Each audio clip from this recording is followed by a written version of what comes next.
Salut Dragon. Et voilà. Donc on se retrouve pour parler un petit peu. Je sais que ça fait très longtemps qu'on n'a pas parlé. Donc voilà, pour commencer, tout d'abord, vous avez vu, nos miniatures, ils ont changé. Donc on remercie Chelio, c'est lui qui nous fait nos miniatures. Donc voilà, tout simplement, on a trouvé un thème, du moins il a trouvé un thème. Newton en rouge, moi en bleu, double dragon, vous connaissez. Donc voilà, je trouve que c'est plutôt sympa et ça change, ça met un petit peu de couleur et ça nous aide à faire un petit peu plus de vues. Donc c'est toujours bénéfique et c'est toujours plus sympa à voir parce que c'est vrai que quand on fait une vidéo, il y a aussi une miniature à faire. C'est un travail, comme vous le savez, pour ceux qui font un petit peu de vidéo YouTube aussi, vous savez que ça prend du temps. Donc voilà, quand il y a des gens qui vous aident, c'est toujours le bienvenu et en plus il a l'air vraiment cool. Je pense qu'on c'est peut-être la première fois qu'on vous en parle, mais ce ne sera pas la dernière. Donc merci à toi Chelio, franchement mec, t'assures. Je mets aussi le lien en bas. Donc voilà, merci à lui. Je voulais le dire en tout début parce que sinon j'allais oublier, hein, comme d'habitude. Donc voilà, après ensuite, petit coup de pub les gars, désolé, ça fait partie du game. Riderware, donc toujours pareil, vous avez le code Dragon 10, double Dragon 10 pardon. Donc si vous le commandez, toujours pareil, vous avez 10% avec nous et nous on prend notre com bien sûr, hein, mais c'est pas ça qui va nous rendre riches, mais c'est toujours un petit plus. Et voilà, et en plus franchement la gamme, sans vouloir vendre le truc, même si on le fait, hein, moi je suis honnête avec vous, je vous le dis, la gamme elle est vraiment pas mal, elle s'améliore de jour en jour, donc comme vous le voyez, en plus les couleurs sont quand même assez sobres, mais donc ça peut être dans la vie de tous les jours, ça peut être, voilà, c'est un lifestyle, ça peut se mettre dans la rue parce que des fois il y a des débardeurs, des choses comme ça qui sont tellement flashy, je ne mets pas ça dans la rue parce que voilà, après chacun son style, hein, mais bon moi je sais que je suis pas comme ça. Donc voilà. Et aussi QNT, vous avez le code promo, donc Dragon comme d'habitude, moins 20%, et vous pouvez aussi aller à la boutique S-Protein avec le code double Dragon. De toute façon je vous mets tous les liens, donc allez à la boutique. Et puis vous nous donnez le code de Dragon et puis voilà, vous aurez une réduction de 10%, pardon. Et voilà. Donc, côté pub, ça y est, c'est fini. Plus tard, j'espère qu'on en aura encore plus à faire. Mais bon. Donc voilà, alors, pour venir au sujet. Donc voilà, comme le dit le titre, la Creed, c'est fini. Mais, Creed, c'est fini, mais autre chose va arriver, d'accord. Donc, pour parler de Creed, du moins Creed, de la série Creed que j'ai fait. Alors, tout premièrement, je lui dis le mauvais côté. Donc, le montage. J'ai pas pris beaucoup de temps. Je suis désolé, franchement. J'avais une flemme, ça arrive. Hein. J'ai acheté un appartement, comme je vous l'ai dit. Donc, qui dit appartement dit papier, paperasse. Enfin bref, vous savez comment c'est. On met beaucoup de temps là-dedans. Et pour moi, c'est quelque chose de primordial. C'est super important. Hein. Malgré que je me suis mis dedans avec ma femme, et ça a pris quand même du temps. Et c'est toujours une galère, en plus c'est le premier achat, donc on perd du temps, on perd de l'argent sur plein de choses, et bon ça c'est ma vie perso. Voilà, je voulais juste vous dire pourquoi du comment. Ensuite, voilà, moi là j'ai 31 ans, j'avais une période où j'ai fait du fitness, donc de la muscu on va dire, plus grossièrement du body, où j'ai atteint 93 kg de poids de corps, voilà, j'étais à 93 kg. J'étais pas sec, pas comme là, mais j'étais pas très gras non plus. Pour certains, j'étais sec, pas pour moi. Parce qu'il y en a beaucoup, ils sont gras toute l'année, mais moi, ça va, j'ai quand même la chance de rester sec toute l'année. Et là, j'étais un peu plus gras que d'habitude, mais j'étais beaucoup plus rond, beaucoup plus épais, beaucoup plus fort, mais avec beaucoup moins de souffle, beaucoup moins de cardio, hein, bien sûr. Donc voilà, et c'était, je vais pas dire là comme une obésité, mais je vais pas parler de morphotype, mais j'ai une tendance à être, je suis quelqu'un de mince, je suis quelqu'un qui est fait plus pour les sports d'endurance, je pense. Mon corps est plus fait pour les sports d'endurance et un peu d'explosivité. C'est ma morphologie qui fait, c'est ma génétique, je suis comme ça et je le sais. Et on apprend avec le temps comme on est, on voit comment on réagit, comment notre corps réagit. Et pour rester vraiment lourd, il fallait que je mange vraiment plus. Il fallait pas non plus aussi que je fasse de cardio parce que voilà, je perds super vite. Donc c'est un avantage, mais aussi un désavantage.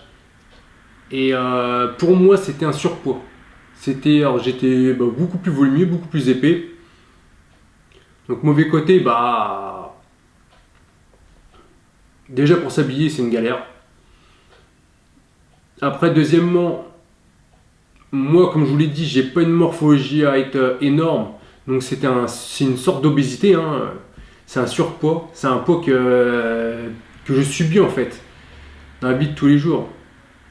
Et donc on devient feignant. Moi, pour ma part, hein, je parle pour ma part. Moi, je devenais feignant, j'avais du mal à lever mon cul, comme on dit, hein. Vous savez, rien que lever le cul de sa chaise, arrive à moi, ça commence à devenir lourd. Donc voilà, pour moi, c'était une sorte d'obésité, un surpoids. Et j'avais pas le coup de nerf que j'avais à l'époque et que j'ai pu retrouver maintenant. Et ça me plaisait plus, voilà, ça me plaisait plus. Puis j'étais arrivé à 93 kilos. Physiquement, je pense que j'aurais pas été beaucoup plus loin. J'aurais jamais voulu atteindre les 100, hein. J'aurais été gros, je pense que j'aurais pu, hein, mais voilà, en étant vraiment gras et voilà, musculairement, bon, j'aurais peut-être pris encore, hein, c'est sûr. Mais voilà, ça me correspondait pas. Et j'ai une grosse période quand même body, donc je pense que j'ai saturé aussi.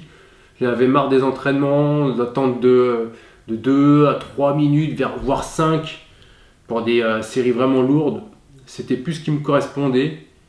Donc voilà, c'est pour ça que j'ai commencé déjà à changer. Et donc la salle de musculation, la salle de fitness, j'ai commencé à saturer tout simplement, je saturais. Ça me plaisait plus. En fait, je faisais les choses sans avoir d'objectif physique, donc ça me plaisait plus. Donc voilà. Donc quand on fait les choses pas avec le cœur ni avec l'envie, arrive un moment, on lâche l'affaire. Et bon, comme vous le savez, moi, c'est toujours été les sports de combat, donc voilà. Donc là, j'ai adapté un petit peu pour la série Creed. J'ai fait une réadaptation, donc j'ai perdu beaucoup de poids. Beaucoup. J'ai perdu, allez, j'avais commencé la série, j'étais à 88, parce que j'ai commencé déjà un petit peu à sécher. Et donc je suis arrivé à 80 à la fin. Mais au tout début de la série, je crois que j'étais quand même déjà descendu à 83 ou 82 ou 84, je sais plus. Mon poids variait, mais j'avais déjà quand même perdu. Mais c'est aussi dû parce que là, j'avais perdu beaucoup de muscles, j'ai pris un peu de gras parce que je m'entraînais plus tout simplement. Donc voilà, je me suis remis dedans avec ça. Après, il y a eu le FIBO, donc j'ai refait un peu de muscu quand même parce que le FIBO, il faut être un peu rond un minimum. Parce que quand vous perdez du poids, vous faites beaucoup de boxe comme j'ai fait dans la série. Et ben vous êtes plat. Déjà moi de nature je suis plat, je suis pas très rond à part au niveau des épaules et au niveau des bras, ce qui sont mes points forts. Et ben voilà, j'étais plat. Donc j'ai retravaillé un petit peu sur la congestion, sur l'effet de rondeur, donc pour paraître plus gros, hein. Mais voilà, j'étais sec quand même, arrivé au FIBO, j'étais bien sec. Mais j'étais un peu plat. Après, habillé en fait, voilà, je faisais maigre. Après torse nu, ça allait parce que bah j'étais sec, donc dès que vous congestionnez, vous êtes sec, et ben, ça donne un effet de grosseur et de rondeur. Donc ça allait, j'étais pas ridicule, hein. Mais j'étais pas aussi balèze que genre l'année dernière. L'année dernière, j'étais à 85 et j'étais quand même assez sec. Et j'avais un bon physique. Franchement, 85 kg sec, j'avais un de mes meilleurs physiques, je crois. Donc voilà. Donc voilà, vous avez vu mes entraînements, c'était quand même basé beaucoup sur la boxe. Sur le cardio, je courais, je faisais beaucoup de choses d'endurance. Et je travaillais un petit peu la force pour la garder, donc j'ai perdu quand même énormément de force. Mais c'est pas une fin en soi, hein. C'est pas la fin du monde. C'est sûr que maintenant, bah, les plaques de vin, quand je les prends, bah, je les sens. Elles sont lourdes. Alors que quand j'étais à 93 kg, voire pas loin de 94, et ben, je les prenais comme des palettes de 10, hein. C'était vraiment facile, je les prenais d'une main vraiment facile. Et là, bah, je les prends d'une main, mais j'en chie, puis limite, je prends les deux. Donc c'est plus pareil. Mais c'est pas une finalité. Donc point positif, quand j'étais en body, bah, esthétiquement ça fait bien, vous êtes balèze, vous vous sentez fort, vous savez commencer, vous êtes fort et puis voilà, vous êtes lourd. Mais il y a plus de côté négatif pour moi. Donc c'est-à-dire, voilà, je vous le dis, le cardio, j'étais devenu feignant, j'étais fort mais feignant. Et comment dire, et voilà aussi pour s'habiller, c'était une galère, hein. Même si j'étais pas énorme, hein, ceux qui sont énormes, j'imagine même pas comment ils... Voilà, c'est pour ça que souvent quand on voit les Coleman et tout ça, quand ils vont en costard, honnêtement on dirait des... Voilà, ça fait des pingouins, quoi. C'est vraiment pas beau à voir. C'est vraiment pas... Voilà. Je suis pas quelqu'un de la mode, mais j'aime bien quand même mieux être propre sur moi et passer crème comme on dit. Donc voilà. Donc voilà. Le pourquoi du comment. Et comme vous le savez, voilà, pour rebondir, c'est le début d'autre chose. Parce que j'ai une idée en tête depuis un petit moment, je pense que beaucoup s'en doutent, hein, c'est que moi avant je faisais sport de combat. Donc je faisais du MMA. Et là j'ai 31 ans, j'ai arrêté pendant 6 ans. Donc 6 ans c'est énorme, c'est vraiment énorme. Et donc je vais pas reprendre une carrière de MMA. Je ne pense pas. Le seul truc c'est qu'en ce moment le MMA là c'est en train de se relancer. Parce qu'il y a la légalisation qui va arriver, c'est quelque chose que déjà à l'époque, quand j'en faisais, c'est un truc qui m'a fait arrêter aussi, c'est parce que ça m'énervait que ça soit interdit en France et c'était une galère. Déjà c'est dur, et en plus tu commences avec une épine dans le pied comme on dit. En France, ils te mettent les bâtons dans les roues. Dès que tu fais quelque chose entre guillemets d'américain, parce que c'est l'évolution entre guillemets, le MMA c'est l'évolution de tous les arts martiaux, moi qui adore ça. Le MMA, c'est vraiment l'art ultime où tu testes pas ton art, parce que maintenant il n'y a plus un art en soi, tout le monde fait un peu de tout, mais tu testes le meilleur. Pour moi, le meilleur, il est champion du MMA. C'est le meilleur combattant au monde. Pour moi, c'est le champion de MMA, dans sa catégorie, bien sûr. Parce que faut savoir tout faire. Et c'est ça qui est super dur. Tu peux pas. C'est comme c'est comme Mayweather là. Bon, il prétend qu'il a fait un combat de MMA à l'époque contre Gregor, tout ça, mais il fera jamais parce que il va pas se mettre. Déjà, il est plus tout jeune et il faudrait qu'il apprenne à lutter, qu'il apprenne plein de choses. Il a pas le temps et je pense qu'il a tellement d'argent, il s'en fout aussi. Mais voilà, je veux dire que même un champion du monde de boxe anglaise, il peut pas arriver et battre quelqu'un. On va dire, voilà, je prends un exemple. Pour ceux qui connaissent un peu le pied-point. Il y a Gökhan Saki, c'est un Turc qui il faisait le K1 à l'époque, et après donc il est arrivé au Glory. Et c'était un des meilleurs de sa catégorie, il combattait même en poids lourd, tout ça. Et le mec super fort et tout, franchement un des meilleurs au monde. Et là il arrive à l'UFC, et pourtant le mec avait quand même des bases, parce que je pense qu'il s'entraîne énormément quand même en lutte, en tout ça. Il est arrivé, il s'est fait battre par un gars qui est très bon, mais c'est pas non plus un champion du monde. Il s'est fait mettre KO en plus en pied-point, quoi, debout. Donc voilà, malgré qu'il a un gros niveau, à l'UFC, donc au MMA, tu peux pas arriver et être le champion. Tu peux, mais c'est très compliqué, c'est très compliqué. C'est pour ça que certains restent dans leur domaine, parce que ils savent que au MMA, ils pourront pas faire ce qu'ils font dans leur domaine, dans leur sport. Après, c'est aussi quelque chose de feeling, si on aime, on n'aime pas. Je sais que le sol, c'est très compliqué pour quelqu'un qui vient du pied-point. Et puis même, la sensation est différente, tu te colles au mec, tout ça, il y a de la lutte, tout ça, c'est quelque chose qui ne peut ne pas être agréable pour quelqu'un qui boxe, qui aime garder sa distance, ou faire du pied-point, et voilà, le contact, il y en a, ils n'aiment pas ça. Et MMA, malheureusement et heureusement pour certains, il y a quand même, on va dire, allez, le corps à corps et le sol, c'est 70% d'un combat. Même si en ce moment les mecs sont de plus en plus là striker un petit peu, c'est plus pour le show, je pense. Donc voilà, parce que les mecs aussi maintenant savent très bien défendre la lutte. Chose qu'il n'y avait pas il y a 5-6 ans. Donc voilà. Donc pour revenir à moi, je ne pense pas reprendre le MMA. Peut-être je ferai des petits entraînements comme ça de temps en temps. Mais là j'ai repris le grappling. Donc je reprends tout doucement. Ça fait quoi, peut-être 4 séances que j'y suis retourné. J'y vais demain d'ailleurs. Et je vous le dis franchement, au début, j'étais cassé de partout. Le lendemain, c'était dur pour moi. Je savais que ça allait me faire mal, mais cette sensation, ça faisait longtemps que ça ne me l'avait pas fait. Et voilà, même niveau cardio, j'étais à la ramasse, quoi. Je me faisais soumettre par des gars qu'à l'époque, je soumettais, on va dire, assez facilement. Et bon, après, je me laissais un peu faire. Bon, c'est pas une excuse, hein. Mais pour retrouver les sensations, vous savez, c'est essayer de retrouver le feeling, les positionnements, les choses comme ça. Ça revient pas du jour au lendemain, c'est pas 1 ou 2 ans que j'ai arrêté, c'est quand même 5-6 ans, donc c'est énorme. Mais d'ici 6 mois, je pense que j'aurai retrouvé un bon niveau et je serai opérationnel, il n'y a pas de souci. On va bosser pour et voilà. Maintenant j'ai le temps, on va faire les choses bien. Donc voilà, je vous annonce que je reprends le grappling. Donc la salle de sport pour moi c'est pas fini.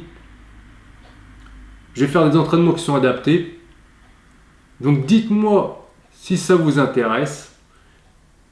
Ce qui pourrait vous intéresser dans ça. Désolé pour ceux qui me disent ouais j'ai déjà eu des retours là-dessus, mais que t'as un bon physique, c'est dommage que tu sois plus en mode muscu, tout ça et tout. Bah écoutez, je suis désolé, mais on va dire je m'en sortais plutôt bien. J'avais une facilité un petit peu, parce que j'ai eu une facilité vite à progresser, à comprendre comment ça fonctionnait la musculation, le body. C'était pas aussi compliqué que ça, je trouve. Après, il y a la génétique qui joue beaucoup, hein, faut l'avouer. J'ai une génétique qui est en faveur pour moi, hein. Je prends assez vite. En restant sec, on dirait, niveau esthétique, je m'en sors plutôt bien, même si j'ai des points faibles, hein, comme tout le monde, hein. Moi, c'est les jambes, l'épaisseur de mes jambes. Et surtout ça, bon après j'ai d'autres points faibles, mais c'était surtout ça. Mais je retourne dans ce que j'aime, dans ce que j'aime faire, donc c'est le combat. Pour l'instant, ça va en rester au grappling. Donc, grappling jiu-jitsu brésilien, c'est la lutte avec des techniques au sol, avec des clés de soumission, des choses comme ça. Je referai un peu de ça quand même, je referai un peu de pied-point, mais je sais pas à quelle dose, je préfère pas vous dire n'importe quoi. C'est pour ça que je vous dis que pour l'instant, la MMA, c'est de côté. Même si c'est pas faire ma double tour, de toute façon, au pire, on prend pas son senior, on coupe, on ouvre et on reprend ce qu'il y a à prendre. Mais c'est pas dans mon objectif. J'ai 31 ans, si j'aurais voulu faire une carrière dedans, eh ben j'aurais jamais arrêté, hein. C'est quelque chose que je voulais faire, mais il n'y avait pas d'osé à se faire. Maintenant, on peut s'en faire un petit peu, mais c'est très compliqué aussi, hein. Et c'est pas si facile que ça. J'aurais pu avoir un petit niveau, j'aurais pas eu un niveau UFC, hein, je vous le dis tout de suite, parce que c'est pas comme ça que ça marche, hein. Faut déjà avoir un talent. Faut travailler, avoir le temps, l'infrastructure, l'argent. Il y a plein de choses à prendre en compte. Et quand tu es français et que dans ton pays déjà en plus on te bride en interdisant et en te mettant des règles de pancrace. Là, franchement, bon, je dis pas que c'est de la merde le pancrace parce que c'est quand même très bien et c'est une bonne alternative. Mais moi j'ai un combat en pancrace, hein, mais ça c'est pas un combat MMA, ça n'a rien à voir. Parce que en pancrace, en fait, je vous explique pour ceux qui ne connaissent pas, c'est comme le MMA debout, mais dès que vous êtes au sol, il n'y a plus une seule frappe. Donc on va dire ça va avantager les gens du grappling.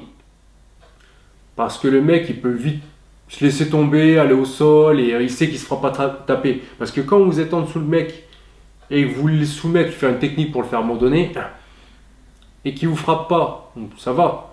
Mais quand le mec il vous cogne, il vous met des coups de coude et des coups de poing et qu'il vous bloque et vous fait manger ses poings pendant 3 minutes ou pendant 5 minutes, et ben c'est pas pareil. Il y a beaucoup de grappleurs qui s'y mettent et quand ils combattent au MMA, bah, c'est pas du tout pareil, t'en prends plein la gueule. C'est pas du tout le même délire. Je prends l'exemple de Marcelo Garcia, pour ceux qui connaissent, c'est le mec, on va dire, au sol. Pour moi, c'était le plus fort. C'était le plus fort. Parce qu'il torchait même les poids lourds, il était vraiment très très fort. Et il a fait un combat de MMA, justement, j'en ai reparlé avec un pote dernièrement. Et il a perdu à décision, mais il se faisait martyriser, il se faisait taper, ça faisait même mal au cœur. Alors que ce mec-là au sol, c'est un monstre. C'est un monstre, il n'y a personne qui pouvait. Voilà. Et voilà, ça fait même pareil pour Roger Gracie, hein, pour ceux qui connaissent. Ces deux-là, c'était vraiment les deux big boss du grappling. Et jiu-jitsu brésilien, surtout grappling pour Marcelo. Et bon, il a fait des meilleurs résultats, Roger Gracie quand même, mais voilà quoi, il n'avait pas le niveau des meilleurs. Donc voilà, c'est complètement différent. Donc en France, quand tu fais du combat de pancrace, et ben c'est pas du tout pareil. C'est pas du tout pareil. Les transitions sont différentes. C'est pas voilà. Donc si le MMA est vraiment légalisé en France, c'est vraiment un gros avancement. Pour ceux qui pratiquent, qui commencent, qui veulent faire leur carrière, c'est génial pour eux, franchement, vous avez vraiment une chance. Je sais pas si vous avez réalisé le truc, mais vous avez vraiment une chance parce que voilà, nous à l'époque, on se battait pour et on n'a jamais eu l'autorisation parce que le ministère des Sports, nous à l'époque, c'était qui? C'était un gros bachelot là. Désolé, hein, c'est pas du grossophobe ou je sais pas quoi, une merde là. Mais je la déteste elle. Ils mettent une meuf au ministère des Sports qui n'a jamais fait de sport. Enfin bref. Puis même, ils ont des cartes à jouer, ces gens-là, ils ont un business derrière. Donc, et puis je pense qu'il y a pression aussi des grosses fédérations, des choses comme ça. Donc c'est un peu compliqué. Moi, je vais pas dire du mal des gens, hein, même si j'en pense pas moins. Mais voilà. Donc, pour vous dire que moi, je reprends le grappling. Je vais vous montrer.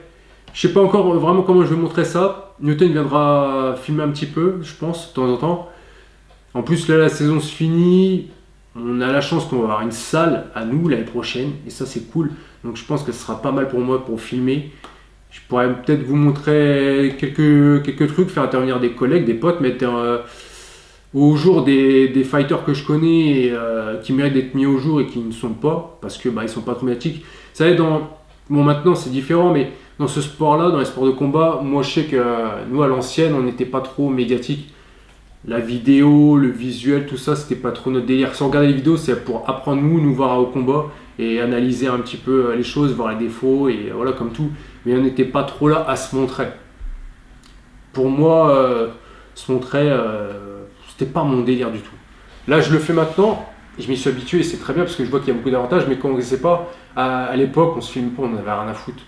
Juste, on était là, on se fightait, on se tapait, et puis c'était nickel. Et puis voilà, dans la bonne ambiance, tranquillement. Donc voilà, le début d'autre chose, c'est ça. C'est je reprends les sports de combat. Et alors, je sais pas à quel point je vais m'y investir. Mais je vois que entre guillemets, la flamme est toujours là. Du style.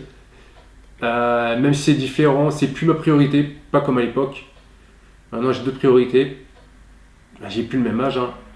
Et comme je vous l'ai dit, j'ai arrêté 5-6 ans, donc je sais pas où je vais reprendre, quel niveau je vais reprendre, je sais pas si je vais me réinvestir, je vais voir. Franchement, c'est un peu vague, mais déjà, franchement, ça m'a fait super plaisir de reprendre, de revoir les potes de l'époque.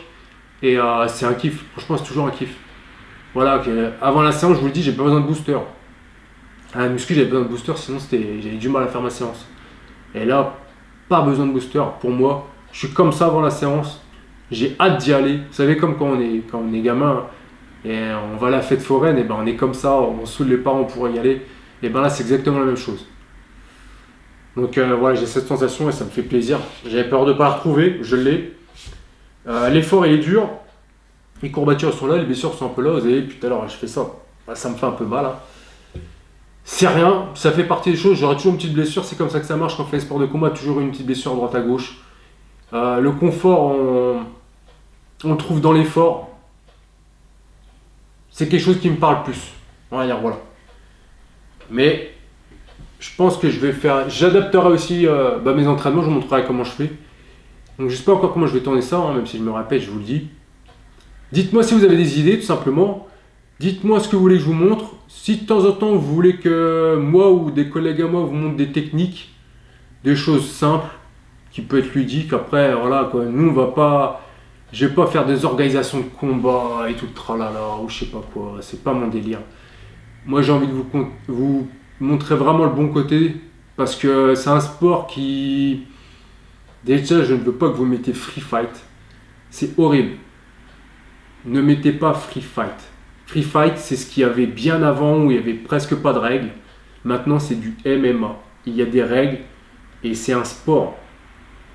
Déjà, quand même beaucoup, je sais pas si vous êtes déjà arrivé, des mecs qui disent ouais, tu fais quoi comme sport? Et le mec qui dit ouais, je fais du free fight. Déjà, tu te dis lui, il n'a pas compris ce qui se passait. Free fight, c'est vraiment le truc à l'ancienne, quoi. C'était le truc de barbare. Et c'est ça, c'est cette image-là que les gens ont de ce sport, du MMA. Et c'est malheureux parce que c'est pas du tout comme ça. C'est pas comme ça que ça se passe. Vous savez, franchement, j'ai fait du pied-point. Et bon, après, c'est mon ressenti. Mais l'ambiance était un peu tendue, on va dire. Parce qu'il y a du combat, mais au MMA, au grappling, au jiu-jitsu brésilien, l'ambiance a toujours été plus familiale. Après, c'est juste mon expérience. Hein. C'est beaucoup plus familial. C'est différent. Je sais pas, même quand j'étais gamin, il y a peut-être plus de tension quand on joue au foot que quand on fait un combat de MMA ou une compète de grappling ou jiu-jitsu brésilien. Alors que on va dire, l'intégrité est mise plus en jeu, on va dire, dans le MMA. Parce qu'il faut dire ce qu'il y a, hein. Se mettre des coups, c'est pas bon pour le corps. Hein. Il y a l'intégrité qui est mise en jeu. C'est pas la mort. Hein.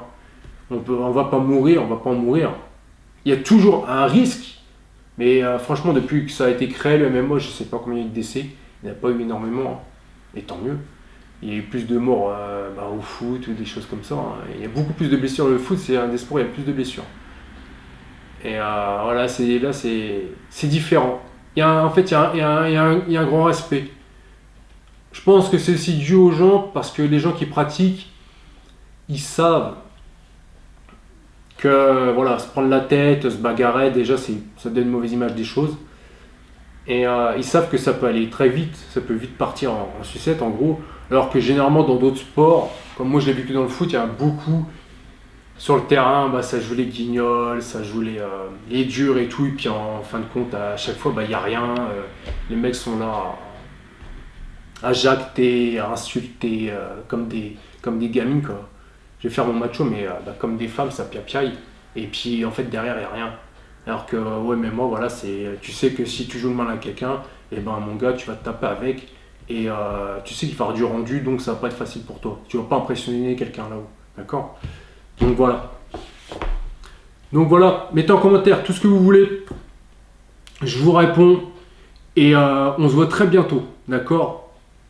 Là, je suis à 80 kilos pour ceux qui se posent la question. 80, même 79, hein. Je suis assez sec, ça va, j'ai un bon physique, je peux me rhabiller comme j'ai envie, c'est cool et je me sens bien, je fais dans mes mouvements. C'est plutôt cool, la vie est cool. Et voilà. Donc, on se retrouve bientôt et d'ici là, n'oubliez pas, no fake, just training. J'ai échoué à maintes reprises dans ma vie. Encore et encore. Et c'est pour ça que j'ai réussi. Je peux accepter l'échec. Tout le monde échoue. Mais je ne peux pas accepter de ne pas avoir essayé.